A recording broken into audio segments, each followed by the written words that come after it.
부러우면 부럽다고 그냥 말로 하면 되는데 하긴 말 잘 못했다간 총. 안녕하세요. 1호선 TV입니다.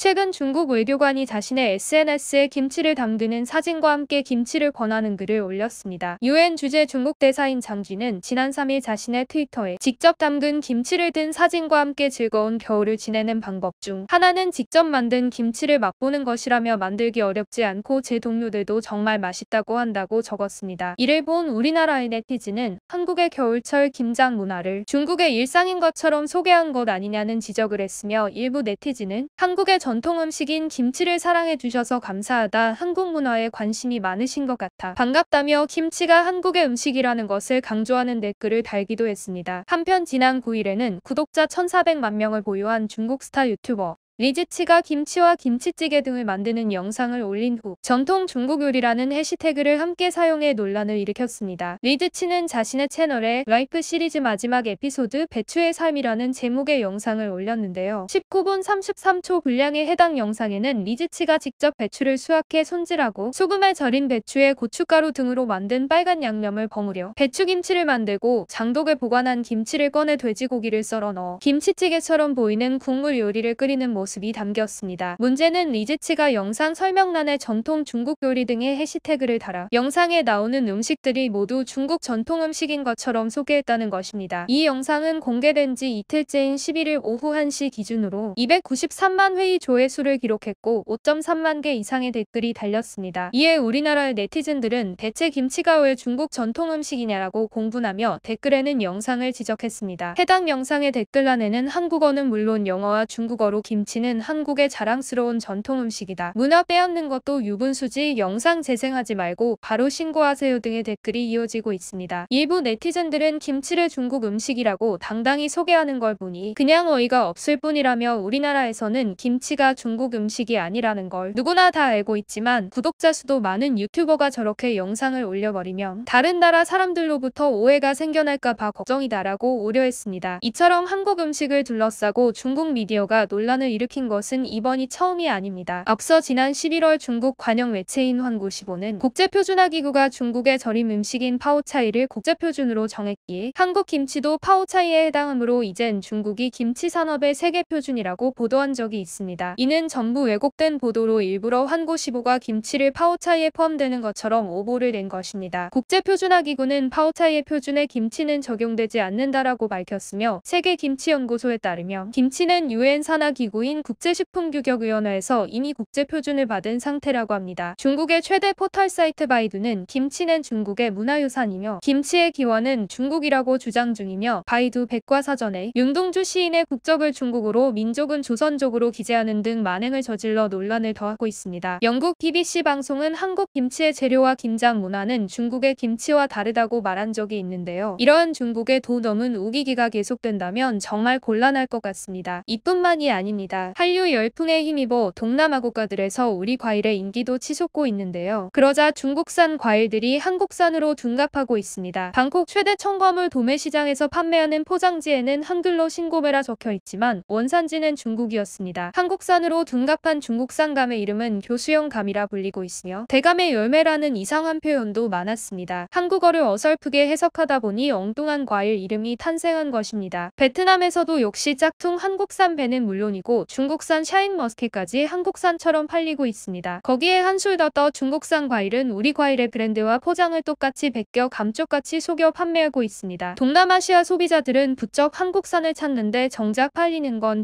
중국산입니다. 태국의 과일 시장에서는 중국산이 절반을 차지할 정도로 잘 팔리고 있지만 한국산은 겨우 5%만 팔렸다고 합니다. 동남아 시장의 중국산 과일이 시장을 잠식할수록 우리나라의 과일의 판매량이 줄고 있습니다. 이에 맞서기 위해 한국산이라는 글씨도 더 크게 써붙이고 매장에 태극기까지 붙여봤지만 안타깝게도 짝퉁 한국산 과일의 수요가 많아 따라가기 힘든 실정이라고 합니다. 실상 타국에서는 디자인 도용을 법적으로 처벌할 수 없다고 합니다. 우리 농식품부는 우리 농산물의 공동 브랜드를 만들어 상표 대응을 해나갈 방침이지만 중국산 과일의 속임수를 이겨내긴 쉽지 않아 보인다고 합니다. 중국산 짝퉁은 과일뿐만이 아닙니다. 중국 최대 온라인 쇼핑몰 타오바오에서는 한국 화장품 브랜드의 위조품을 쉽게 찾을 수 있는데요. 있는데요. 중국 여성들이 선호하는 한국의 화장품 설화수는 설한수나 설연수로 둔갑해 팔리고 있었으며 수려한의 짝퉁 이름인 수연을 검색하자 100페이지가 넘는 상품이 나왔습니다. 외관이나 디자인이 정교해 한국 사람이 봐도 구분하기 힘들 정도고 의무적으로 표기해야 하는 일부 중국어 문구를 제외하고는 상품명과 설명 등이 모두 한글로 적혀 있어 한국어를 모르는 중국 소비자들은 한글만 보고 짝퉁 제품을 구매한다고 합니다. 적혀있는 한글을 보자면 사용하지 않는 단어와 맞지 않는 엉뚱한 문장으로 무늬만 한글을 띠고 있습니다. 코트라에 따르면 중국 소비자의 57%가 외국 화장품을 사용하는 것으로 조사될 만큼 외국 화장품에 관심이 높다고 합니다. 하지만 시장이 커지면서 위조 화장품도 기승을 부리고 있습니다. 중국 소비자 인터넷협회가 발표한 중국 화장품 안전지수 보고에 따르면 온라인몰에서 판매된 유명 화장품 브랜드 제품 중 20%는 짝퉁 화장품인 것으로 조사됐습니다. 한국산 화장품이라고 판매하는 짝퉁 사이트에 문의를 해보면 100% 한국에서 수입한 제품이며 저희 제품은 믿고 사용하셔도 된다고 말한다고 합니다. 짝퉁 사이트에서 한국산 화장품인 줄 알고 제품을 구입한 소비자는 한국산 화장품을 쓰고 트러블이 났다며 한국산 좋다더니 쓰지 말라는 식으로 한국산 화장품을 욕하는 소비자도 있었습니다. 이처럼 안전성을 입증받은 한국 화장품과 다르게 중국산 화장품은 불안한데요. 최근 중국에서 유아용 크림을 바른 생후 5개월 된 유아의 얼굴이 크게 부풀어 오르는 부작용이 발생해 논란이 커지고 있습니다. 지난 11일 웨이보에 따르면 중국 시중에서 판매되는 유아용 피부 크림을 사용한 한 유아의 얼굴이 마치 풍선처럼 붓고 털이 많아지는 등 이상 증세가 나타났습니다. 거기에 과도하게 체중이 늘고 성장 발달이 지연되는 부작용도 생겼다는데요. 아기의 부모가 놀란 나머지 병원을 찾아 검사한 결과 성장과 발육을 촉진하는 스테로이드 성분이 함유된 크림을 사용했기 때문으로 밝혀졌습니다. 의사는 유아에게 스테로이드제 연고를 사용한 적이 없느냐고 물었고 부모는 그동안 써왔던 유아용 피부 크림을 의심하게 돼 전문기관에 보내 검사한 결과 습진 등을 치료하는 스테로이드제 성분이 포함된 것으로 조사됐습니다. 이들 제품은 모두 위생 판매 허가를 정상적으로 받은 제품이라는 점에서 충격을 던져줬습니다. 스마트폰 보급에 따라 중국의 게임 산업도 크게 성장했습니다. 몇 년 전까지만 해도 한국 게임이 중국 시장을 휘저었지만 최근에는 중국 게임이 국내에서 인기를 끌어 상황이 완전히 역전됐다고 합니다. 국내 모바일 게임 시장에서의 매출 30위 중 7개가 중국산 게임으로 중국 게임 회사가 한국에서 벌어들인 돈은 무려 2조 원 정도라고 합니다. 중국 게임은 선정적이고 자극적인 마케팅으로 우리나라 이용자들을 모았지만 정작 플레이가 시작되면 떨어지는 게임성과 완성도로 비난을 받고 있습니다. 특히 중국 게임의 발전상을 보여주는 대표적인 게임인 원신은 세계적인 열풍을 일으키며 구글의 애플리케이션 마켓에서 2020년 올해의 게임으로 선정되기도 했지만 발매 전부터 표절 논란에 시달렸는데요. 일본 닌텐도가 2017년 내놓은 명작 젤다의 전설 브레스 오브 더 와일드의 3D 카툰 렌더링 그래픽과 특유의 상호작용 및 모션까지 여러모로 흡사했기 때문에 출시 전부터 짭순이나 짱순이란 별명이 붙었습니다. 중국의 게임이 욕을 먹는 이유는 이것뿐만이 아닙니다. 한 중국 게임 기업이 우리나라 게임 시장에 진입해 행패를 부린 적이 있는데요. 작년 11월 중국 게임사 페이퍼게임즈는 자사 모바일 게임 샤이닝 니키의 한국 서비스를 돌연 중단했습니다. 발단은 게임 내 한국 전통 의상으로 추가된 한복 콘텐츠 때문이었습니다. 샤이닝 니키는 한국의 한복을 중국의 전통 의상이라 우기는 문제를 지적하는 한국 언론과 이용자들에게 유감스럽고 분노스럽다면서 적반하장 태도를 보였고 결국 마무리는 먹튀였습니다. 이런 중국 게임사의 일방적 서비스 종료로 인해 우리나라 이용자들은 환불의 애를 먹었다고 합니다. 부끄러운 줄 모르는 중국의 뻔뻔스러운 태도는 한국뿐만이 아니라 전 세계에서 욕을 먹고 있습니다. 한복,